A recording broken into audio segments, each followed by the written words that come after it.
Kalau dilihat sebagai sebuah produk, Pak Ganjar ini semuanya punya.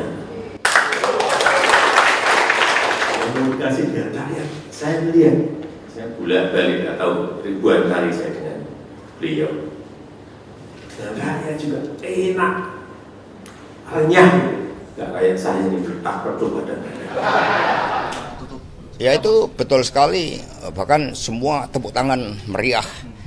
Karena pernyataan dari Presiden Jokowi itu juga menunjukkan beliau mempersiapkan suksesornya, dimulai dari rambut putih, mukanya berkerut, punya nyali, keberanian, kemudian komunikasi politiknya sangat baik, tinggal pergerakan bersama. Sehingga itu juga menunjukkan ke satu paduan kepemimpinan yang dilakukan oleh PDI Perjuangan sejak Bung Karno, Ibu Mega, Presiden Jokowi, dan the next presiden melalui kerja keras kita semuanya adalah Bapak Ganjar Pranowo. Modalitas Pak Ganjar itu sangat kuat, itulah yang disampaikan oleh Bapak Presiden Jokowi. Kami mengucapkan terima kasih tentu saja, dan apa yang disampaikan oleh Presiden Jokowi juga memberikan berbagai agenda-agenda, langkah-langkah strategis yang harus dilakukan partai, sehingga di Rakernas ini kami bentuk tim khusus yang menjawab berbagai masukan-masukan, usulan pemenangan dari Presiden Jokowi tersebut.